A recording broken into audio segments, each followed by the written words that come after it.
saya muslimin.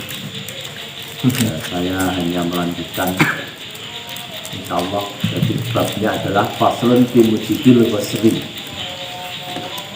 pasal tentang perkara yang menyebabkan mandi. Kalau kemarin nama bikin wudhu, termasuk nama bikin wudhu. Wal ghuslu lugatan sayana nulma'i ala syek mutlakon. Mandi itu menurut bahasa pengertiannya adalah mengalirkan air di atas sesuatu secara mutlak. Yang penting ada air mengalir, itu namanya ghuslu, ya, basuhan. Dalam sekup kecil basuhan, dalam sekup besar mandi. Besarkan sayalah nubu ala jamil badan biniatin maksusoh. Kalau secara syarak menurut fikih, menurut istilah syarak, menurut agama, mandi itu yang dimaksud adalah mengalirkan air ke seluruh badan dengan niat-niat tertentu, tidak hanya gerujukan. Kalau gerujukan itu secara adat saja disebut mandi, ya.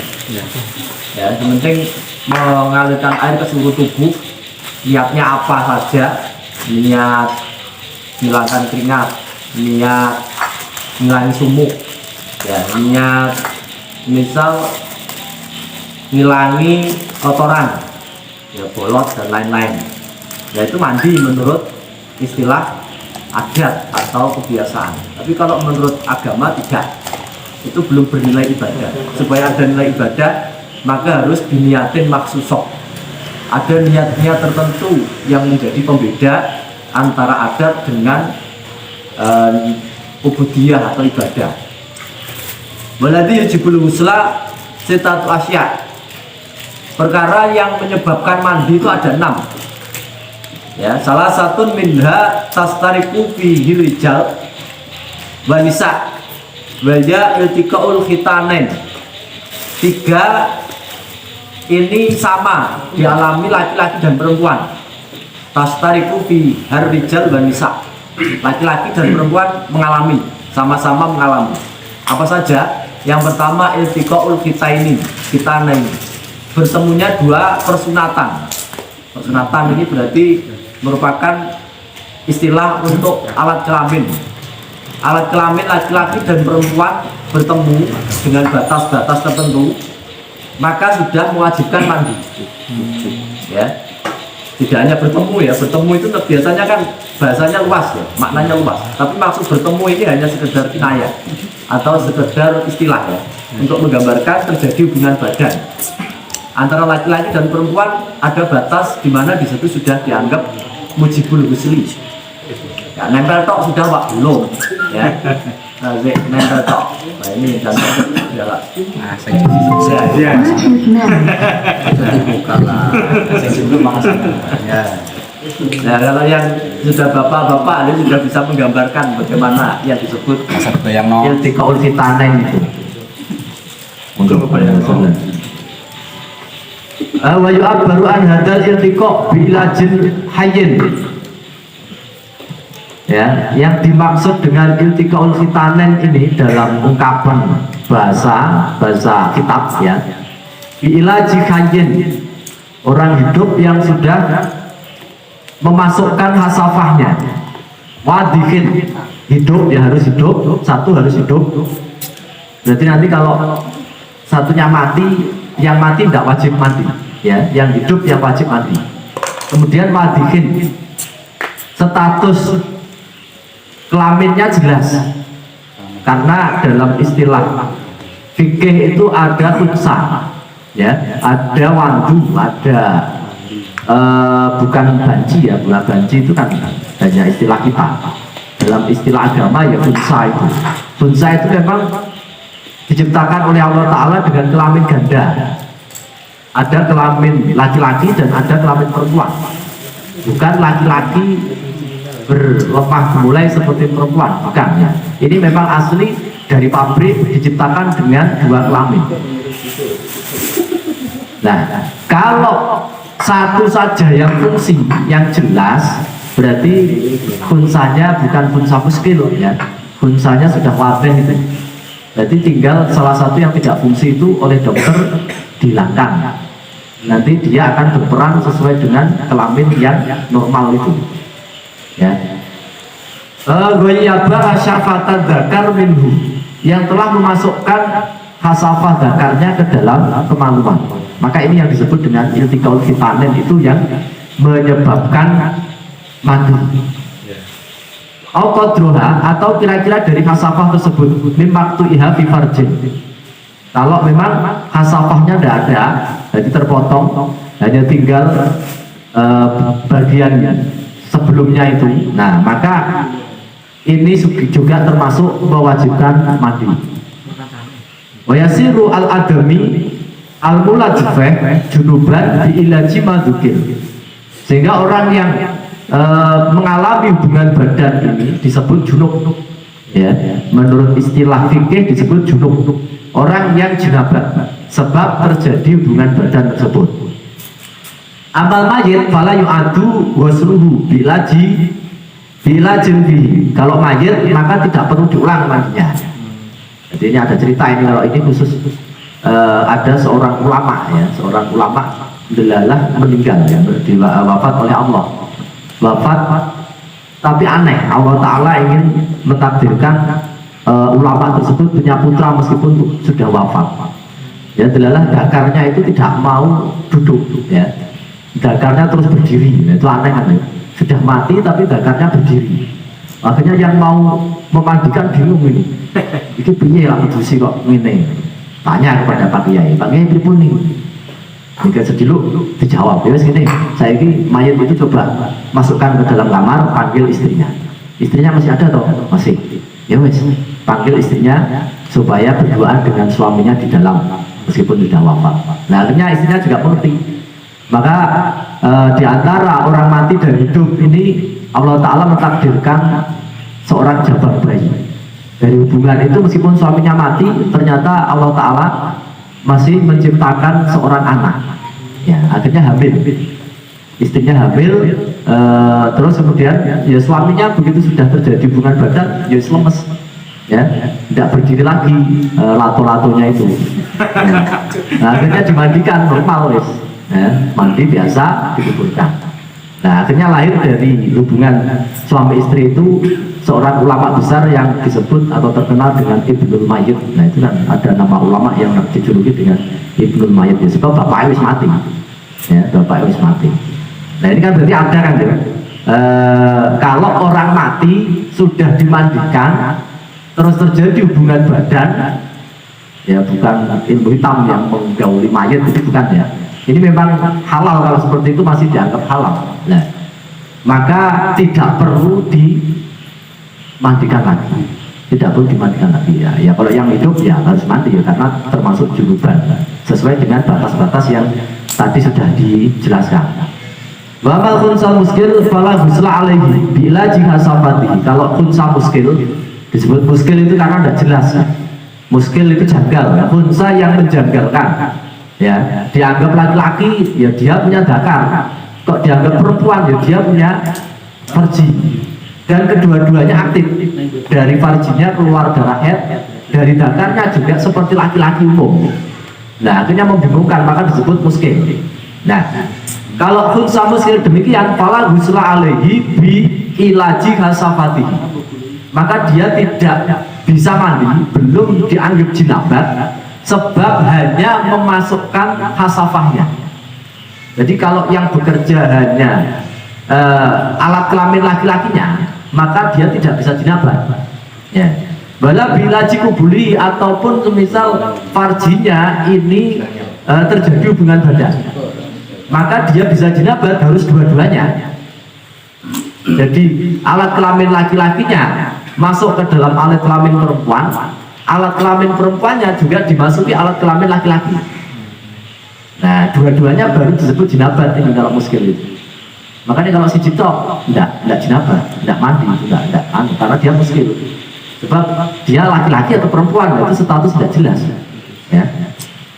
Wa minal mustarab ingzalu ay khurujul mani. Termasuk sama antara laki-laki dan perempuan adalah keluarnya mani. Ya, min saksin bighairi ilajin, keluar mani tanpa ada hubungan badan. Keluar mani tanpa hubungan badan bisa jadi karena mimpi basah dan lain-lain. Nah, itu termasuk mewajibkan mandi. Baik pola al-mani, meskipun maninya yang keluar sedikit, kakot protein seperti 1 tetes. Ya, walau kanat ala launidam, meskipun mani yang keluar itu sudah habis sehingga tersisa warna darah, karena mani kan sebetulnya dari darah kan ya, dari proses terjadi perubahan-perubahan darah seperti air ASI itu. ASI kan sebetulnya juga dari darah ya, proses-proses sehingga menjadi ASI, warnanya putih. Walau kana al-farid bijima'in au ghairihi biyak dotin au naumin bisahwatin au ghairiha min tariqihil mu'tad au ghairihi.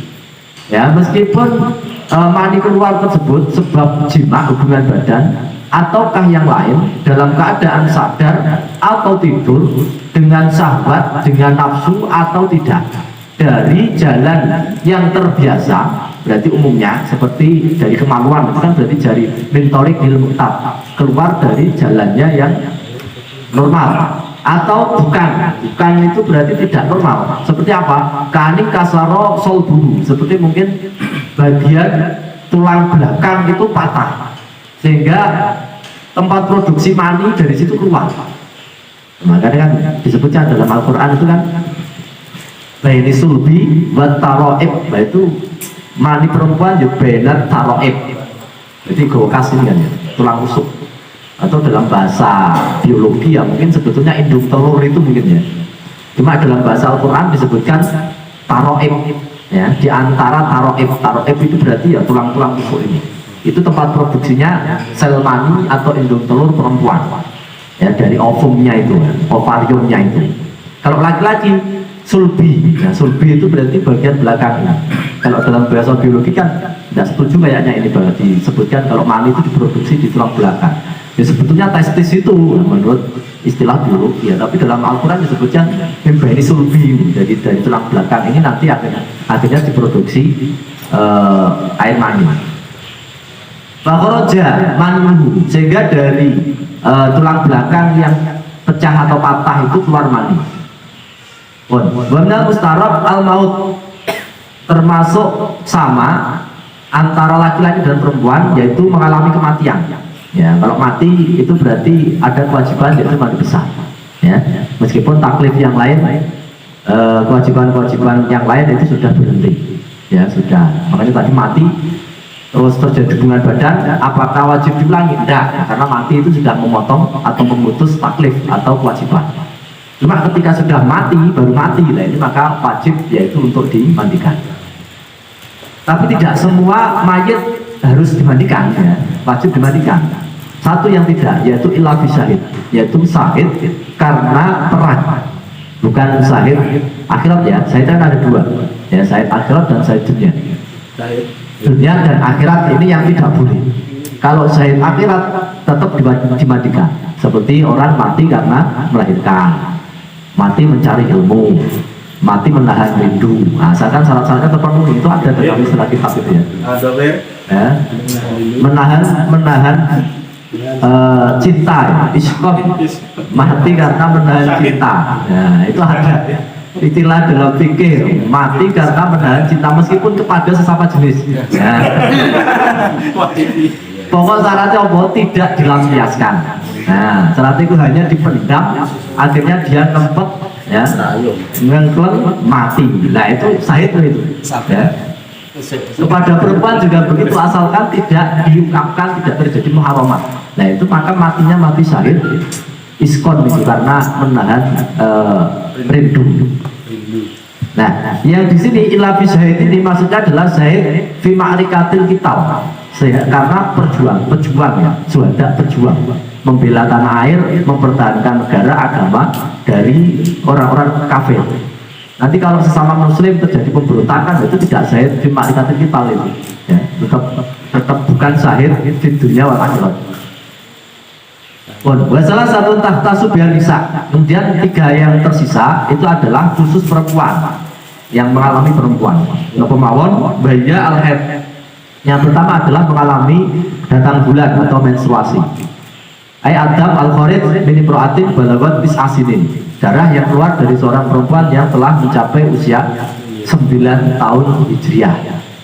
Atau mendekati kurang dari 16 hari.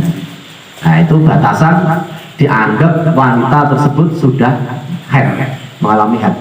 Kemudian yang kedua wanifas, darah yang keluar setelah melahirkan. Bahwa Adam al-Kharij akibal wiladah, darah yang keluar setelah melahirkan, ya, setelah melakukan persalinan. Lainnya mujibun lil husni qat'an, darah ini mewajibkan mandi secara pasti. Jadi bahasa qat'an itu kalau dalam istilah fikih Syafi'iyah itu bisa klaim, ya, bisa klaim tidak ada khilaf. Artinya tidak ada perbedaan ulama. Adapun mungkin ada khilaf itu tidak mutabar. Biasanya diungkapkan dengan bahasa qat'an. Ya, bisa dua kemungkinan. Tidak ada khilaf sama sekali, artinya mutafak di antara para ulama, atau ada khilaf tapi khilafnya lemah sekali sehingga tidak dianggap. Itu biasanya diungkapkan dengan bahasa qat'an. Ini berarti bukan bahasanya Syekh Abu Suja ini, ya. Karena ini bahasa Fathul Qorib. Jadi bahasa mutaakhir ini. Ini sudah bahasanya dari Ibnu Qasim Al-Ghazi, sarang pengarang Fathul Qoribnya. Yang jaraknya dengan Syekh Abu Suja lama itu, ya, kurang lebih sudah 2 abad lebih loh, ya. Karena Syekh Abu Suja itu kurun 45 Hijriah. Nah, kalau Ibnu Qasim Al-Ghazi ini sudah sekurun dengan Ibnu Hajar dan sebagainya. Jadi selisihnya jauh. Nah, makanya diklaim sudah Quran. Kalau dicari mungkin ya secara keterangan, referensi, ya bisa jadi ada khilaf baik antar madhab ataupun dalam lingkup madhab sendiri. Tapi saking lemahnya, ya, sehingga tidak dianggap. Ya, kita pakai yang mana, ya pakaiin saja. Ya, karena ini berarti sudah ditarjih oleh para ashab, ya, ashab Syafi'i yang mutaakhirin. Nah, itu satu analisa, ya, bukan pasti, ya, analisa secara pemahaman. Wiladah, kemudian ya, melahirkan. Jadi nifas sendiri, melahirkan sendiri, ya. Jadi mungkin nanti ada kasus melahirkan tanpa keluar darah, tidak mengalami nifas. Mungkin 1 minggu baru nifas, mungkin 1 minggu baru keluar darah. Nah, di sini tidak diperinci, tapi ya nanti kalau ditanyakan, yo saya tidak bisa jawab ini kalau tidak ada referensinya. Nah, ada melahirkan tanpa keluar darah nifas. Terus pun Pak, misal 1 minggu ternyata kering, begitu melahirkan sudah tidak ada nifas, tapi itu jarang, ya, kayaknya. Jarang sekali, hampir tidak ada lah. Ya, karena nifas itu kan darah haid yang mengumpul. Jadi perempuan itu apakah di masa hamil itu haid atau tidak, itu dalam fikih kan khilafiyah. Kalau Asam mengatakan al-hamil tahidu, perempuan hamil itu tetap haid. Menurut saya dulu pernah waktu safari itu langsung kan on air lewat radio. Jadi ternyata ada yang mendengarkan dari bidan. Begitu saya selesai langsung disakal. Loh, mohon maaf Ustaz, itu tidak mungkin perempuan haid, tidak ada perempuan hamil haid itu. Nah, itu langsung berdasarkan data dari medis tidak pernah ditemukan perempuan hamil mengalami haid. Kalaupun terjadi itu keguguran. Nah, itu menurut bidan begitu. Ya bisa jadi, ya mungkin bisa jadi ya seperti bidan itu. Kalau mengikuti pendapat Muqabil Asoh, ya Muqabil Asoh perempuan hamil tidak haid, tapi perempuan Asoh yang kuat mengatakan perempuan hamil bisa haid. Ya, cuma zaman sekarang saja mungkin tidak ditemukan, zaman dulu mungkin pernah ada. Ya, namanya mungkin haid kok, tidak dibahasakan perempuan hamil mesti haid kan enggak, tapi perempuan hamil bisa haid. Ya, sehingga tidak menutup kemungkinan, ya, meskipun dalam keadaan hamil dia mengalami haid. Tapi harus konsultasi ke dokter atau bidan, ya, karena itu bahaya biasanya darah keguguran, ya, soalnya khawatirnya itu. Al-masrubah bil balal mujibatun lil ghusli qat'an. Ya, kalau melahirkan dengan disertai basah-basah, maka wajib mandi secara pasti. Ya, berarti setelah melahirkan itu ternyata ada basah-basahnya itu, ya. Nah itu wajib mandi kalau menurut pendapat ini yang pasti ya tidak ada khilaf. Wal mujarrad anil balal mujibatun lil ghusli fil asah. Nah, kalau melahirkan tanpa ada basah-basahnya, maka ini menurut pendapat asah wajib. Ya. Jadi berbagai macam kasus persalinan ya. Ada yang kering mungkin, kalau sesar itu kan ya mungkin ya maksud kering bagaimana maksudnya kering itu ya memang tidak ada ketuban yang pecah atau apa ya, langsung begitu bayi keluar kering, tidak ada lendir-lendir atau setelah itu tidak ada darah apapun. Nah itu ya Allah Ta'ala mungkin saja menciptakan kejadian seperti itu ya, itu kesimpulannya. Jadi dalam pasal ini kita membahas tentang kewajiban mandi ya, dan apa saja yang menyebabkan harus mandi. Hanya 6 gitu ya, tidak ada yang lain. Sudah dirinci oleh para ulama, sehingga mandi ini termasuk toharoh besar, toharoh kubro, toharoh akbar, toharoh besar bukan toharoh kecil. Kalau wudhu itu kan toharoh kecil, sehingga biasanya apa yang kecil sudah masuk ke dalam yang besar ya. Takola aswaruhuma akbaruhuma. Di antara ada 2 perkara, kalau kecil dan besar biasanya yang kecil sudah tercukupkan dengan yang besar. Nah prakteknya mandi itu. Jadi misal setelah mandi, ini tambahan, setelah mandi kok tidak wudhu, asalkan tidak melakukan mubtilatul wudhu, maka tidak usah wudhu, sudah cukup ya. Jadi misal niatnya dari awal tidak nawaitul wudu'a. Kalau wudu kan sunnah memang. Jadi sebelum mandi itu bagaimana? Sunnah dulu wudu. Itu yang benar ya. Terus kalau tidak wudu sebelum mandi, setelahnya mandi, ya itu prinsipnya tadarruk. Tadarruk itu kodok. Makanya mau mati kayak sing bener bagaimana? Apakah diwudui sebelum dimandikan ataukah setelah dimandikan? Yang benar, yang sunnah sebelum dimandikan. Itu yang tempatnya ya, tempatnya. Karena ini prinsipnya mustahab, bukan mustahak. Saya pernah jelaskan ya, mustahak dan mustahab itu bedanya apa. Misal jenengan ta'awud dengan setelah baca bismillah. Nah ini mustahak, ta'awud itu sebelumnya bismillah. Ojo bismillah baru ta'awud. Nah itu sunnah. Kenapa? Karena mustahak.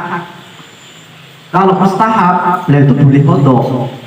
Kalau tidak dilakukan di tempatnya, maka nanti diganti di luarnya. Itu mustahab berarti prinsipnya. Nah dalam wudhu sebelum mandi besar itu mustahab, bukan mustahab. Sehingga semisal kalau sebelum mandi lupa, maka boleh atau sunnah kodok setelahnya mandi. Nah itu namanya mustahab. Nah makanya orang mati itu ya dalam kesunahannya yaitu sebelum memandikan disunahkan dulu termasuk diwudoni. Nah tadi kembali ke tambahan tadi, semisal kalau sudah mandi besar, jadi semisal tuntas semuanya kan ya urusan mubtilatul wudhunya, kemudian dia niat nawaitul ghusral junabah fardholillahi ta'ala ya. Terus setelah itu tidak wudhu, maka hadas kecilnya otomatis sudah termasuk hilang ya. Hadas besar saja hilang kok apalagi hadas kecil. Nah itu dicukupkan seperti itu ya. Wes itu mungkin sedikit ulasan mengenai pasal mujibatul ghusli. Monggo.